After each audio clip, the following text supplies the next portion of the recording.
been a long journey to get here. First and foremost, our oil and gas industry has never been run right. We have a ton of refineries, several refineries that have been non-functional, comatose for many years, and the government doesn't seem to know what to do. The institution that the refineries are beholden to or are responsible to doesn't seem to uh, have its house together. So first and foremost is these refineries must work. And, for us to make any progress at all in the oil and gas industry, our refineries must work. Nothing can change that foundation for anything to work. Uh, Oil and gas is our golden goose. It is our God-given resources. It is what drives our economy. Uh, 80-90% of Nigeria's economy is driven by oil and gas. So if the main institution, the main driving force of the industry is comatose, then the economy is dead on arrival. So the first and foremost thing to do is to get our refineries working. And I keep wondering why the government hasn't really come down on NNPC as hard as it should. Uh, Things are not working. Nigerians are suffering. Nigerians are having a very difficult time. Drive around uh, the city and around the country, not just Abuja. Everywhere you go, Nigerians are spending endless nights in the filling stations, all because NNPC has refused to function. And nobody is getting fired, nobody is going to prison, nobody is being taken tasked for what has happened within the industry. So, the beginning of it is to sanitize NNPC, and that will be the beginning of better things to come. So, first things first, NNPC must be held accountable, held responsible for what they have done to the Nigerian oil and gas industry. If you ask me, anybody who is asking Nigerians to further tighten their belts is seeking for their death sentence. I don't know about you. Remember, go to the rural communities. People are dying from poverty and hardship. So, would you want the whole Nigerians to die from belt tightening before things get better? We shouldn't be talking about belt tightening. In better countries where things work, we should be seeking some social palliative to lift the country up. As a matter of fact, I thought this was the worst time to remove subsidy. Everybody agrees subsidy had to go, but it shouldn't have been removed at the detriment of the majority of Nigerians. So we can't tighten our belt further. I don't know about you. If we tighten our belts any further, it will be asking Nigerians to keep dying out of poverty. We are in penury already. So what we should be doing now is to introducing massive social reinvestment programs, massive social programs, palliatives, financial incentives to small and medium-sized industries to help the country grow. Let's talk about the independent petroleum marketers. By the way, as you may know, I'm the principal consultant to independent petroleum marketers. I also consult for the Association of Distributors and Transporters of Petroleum Products. And on many occasions and in many forums, I've spoken about the issue and discordant tools between the independent petroleum marketers and the Nigeria's National Petroleum Corporation. What is the problem? The biggest problem with it is that NNPC is not giving adequate products directly to the independent marketers.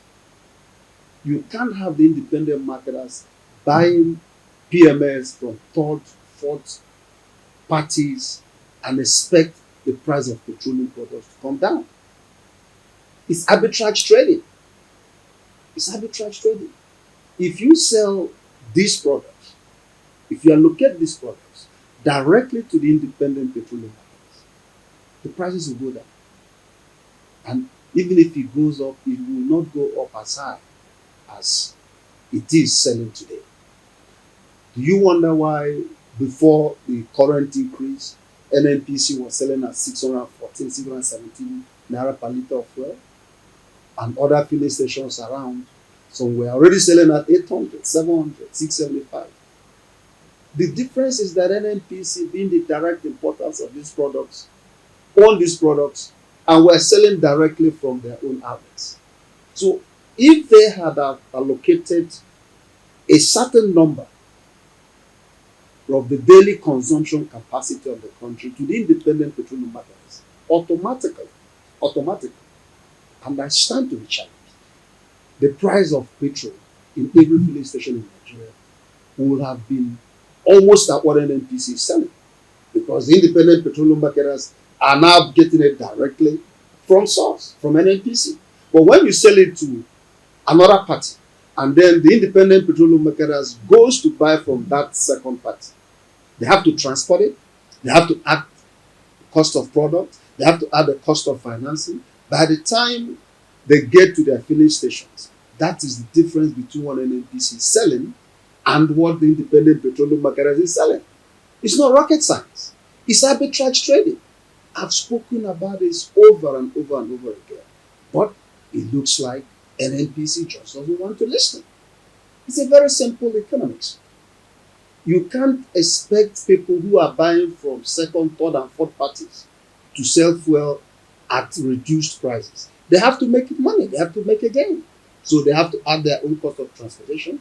They have to have their profit, cost of the money they have used to buy the product. So by the time it gets to their filling stations, that's the huge differential between what NNPC is selling before, not now, at 617 naira per litre, and what you get in the other independent marketers' filling stations at 700, 750. Now you are talking about 1,000 naira per litre. It's going to go over 1,000 from what is happening. So we should ask ourselves some questions. NNPC should look at themselves in the mirror, reflect on what is happening to Nigerians. This is unconscionable. It is unconscionable. And Nigerians should ask questions. There are issues that we don't know about. Sitting from where I'm sitting right now, I will not want to delve into them. I'm sure that NNPC and Dangote Refinery have some agreements, which I'm not privy to, you are not privy to, Nigerians are not privy to that information. But what we know is that Dangote is being sold these products in Naira as directed by the president. Dangote is coming on stream. The idea of selling these products to Dangote in Naira is to alleviate the importation of fuel and the pressure on our foreign currencies. This way, the prices can actually go down instead of going up. But like everything in Nigeria, our own economics works upside down. Instead of prices coming down with Dangote coming on stream, our prices are going up. The question is, what is wrong? We have been thinking that once Dangote comes on stream, just like what happened with diesel, if you recall, diesel came down slightly. As soon as Dangote came on stream and was supplying diesel into the market, the price of diesel came down. We were also expecting that once Dangote started producing and distributing PMS, the price of PMS will come down. So the question is, what has happened? Something is disjointed somewhere. Something is wrong somewhere. Nigerians demand or need desire answers. We have 4 refineries, none is working. Billions and billions of dollars have been spent. I didn't say naira. Billions and billions of dollars have been spent on these refineries. Every month they tell us it will start next month. It will start next month. It will start in December. It will start in November. It will start in October. Why is it that our refineries are still comatose with all the money that have been spent on them? Somebody needs to answer. What is the problem? What is the problem? So, if Dangote is coming on stream, I expected that the price of petroleum products should go down, not up. People will tell you, oh, he's selling for 1,000, 2,000 naira per litre in Ghana, and here. We are not Ghana. We are not Sierra Leone. We are not Mali. We are not Niger Republic. We are Nigeria. We are Nigeria. We are Nigeria. We are the principal producer of petroleum products in Nigeria. None of these countries has as much crude as we have on the earth. We've been having these products since 1958. We are the first foremost West African country that had crude oil. 60 something years later, instead of us finding a way to refine and bring down the cost of these products to ameliorate the suffering of our citizens, the prices are escalating. And somebody will come and tell Nigerians that fuel is selling for 1,000, 2,000 naira per liter in some African country. We are not some African country. This is Nigeria. Our economy is different. Our economy depends on this particular product. The rank and file, the Nigerians, the masses depend on this to transport goods and services from our localities, from our farms, from rural communities to the city centers. That's why we can't even afford to buy basic foodstuffs anymore. That's why you can't buy a bag of rice, a bag of tomatoes, a bag of onions, because transporting this product from rural communities to the city centers has become so exorbitant.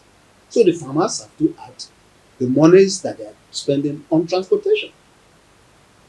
So that some drastic measures need to really be applied to check the control of what is happening. Otherwise, it may get to a point no Nigerian can leave his home at some point.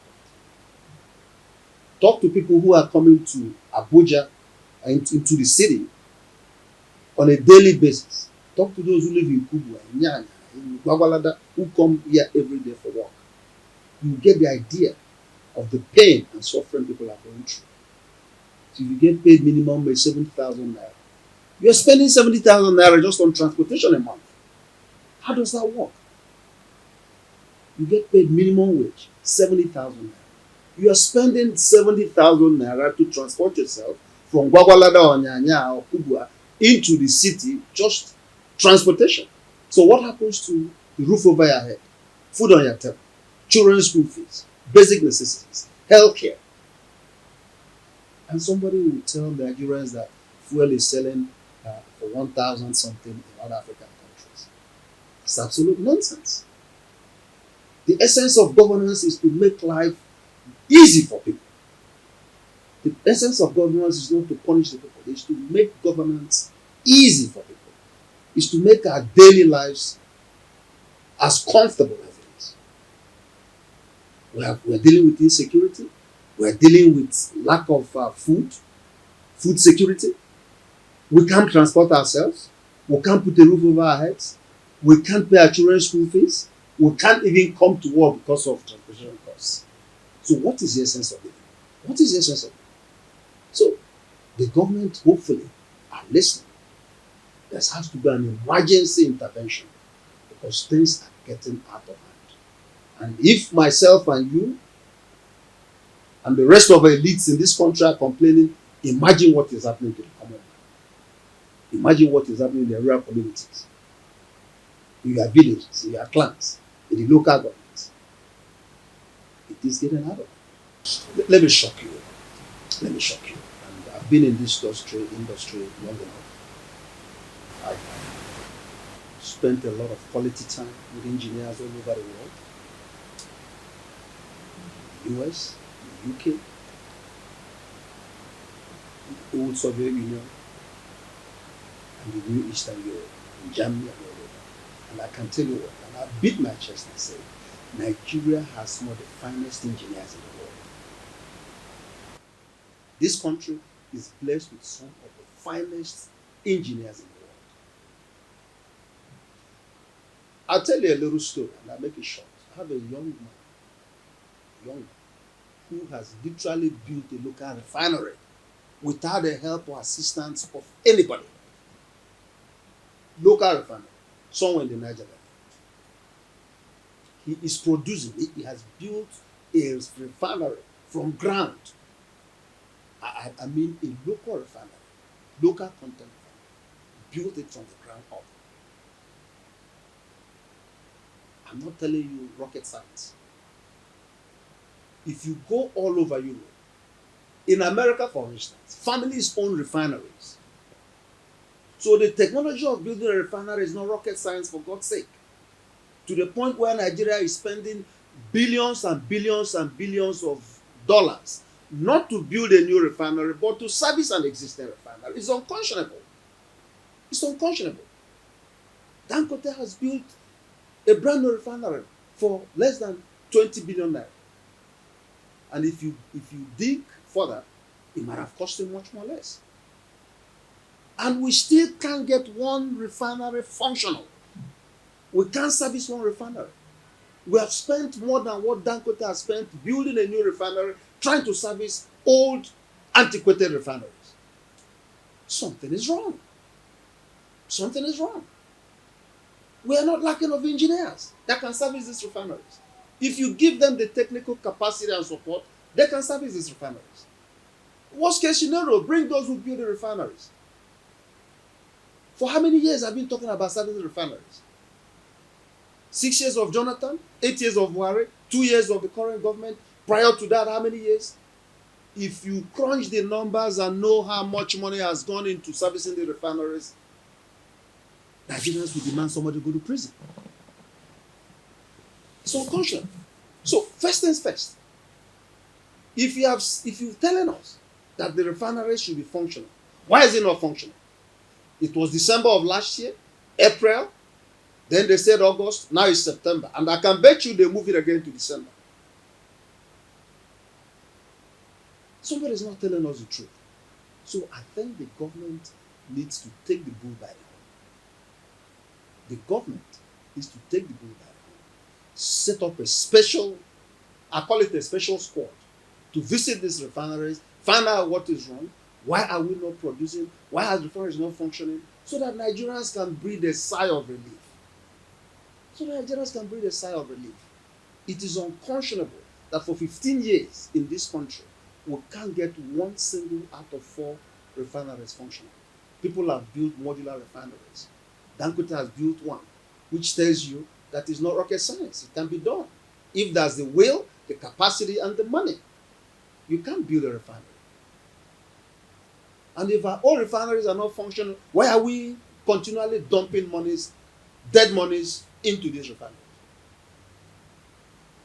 So, there is no rocket science about refineries.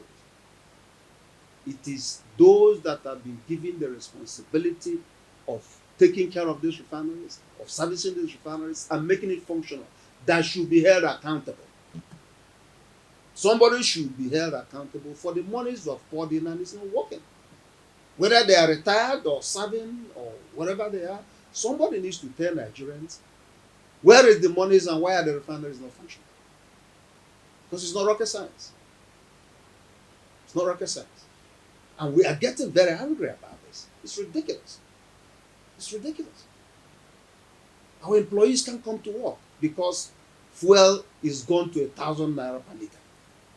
You can't drive from here to here because fuel is 1,000 naira per liter.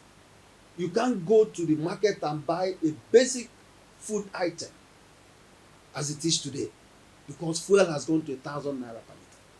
Our farmers can't bring the products into the cities because fuel is 1,000 naira per liter and it's going higher. As at a month ago, in some parts of Nigeria, the fuel was already selling at 1,000 naira per liter. Drive out of this town, go to other states, go to other small rural communities around the country. You cannot buy this product, even if that is assuming you say it, for 1,000 naira. As we speak today, there are areas where fuel is selling at 1,200 naira per liter. I get these reports every day by virtue of what I do. So it's unconscionable. It's unconscionable. You can't keep pushing Nigerians to the wall. You can't keep pushing Nigerians to the wall. So the government needs to be proactive. They need to act and act fast.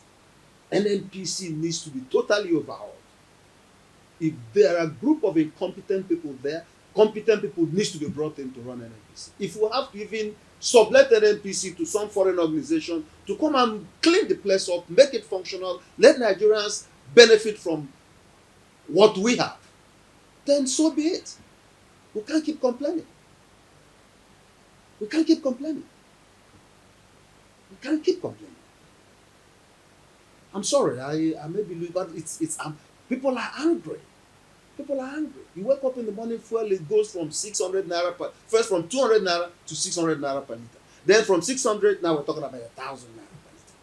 They say 890. Nobody will sell this fuel at 900 naira per liter. Go outside Abuja and see. Nobody will sell it. Nobody, no filling station will sell this product for 900 naira because they are getting it from third parties. By the time you get it from third parties in Lagos and truck it from Lagos to Abuja to Kano, Maiduguri, nobody will sell this product for 900 naira. It's not possible.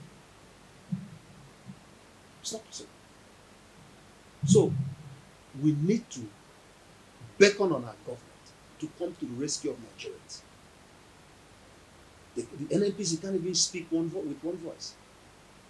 This person said this person said that. As at yesterday, they were denying that fuel had gone up. As at yesterday, they were denying that fuel has gone to 890 naira per litre. By the time we went to bed, all the filling stations had changed their price tags to 890, some 9 something. So, Mr. President, we are seeking for your intervention. You are the father of the nation. Your children are suffering. The country is bleeding and bleeding profusely. So there needs to be a special intervention with NNPC to salvage this country.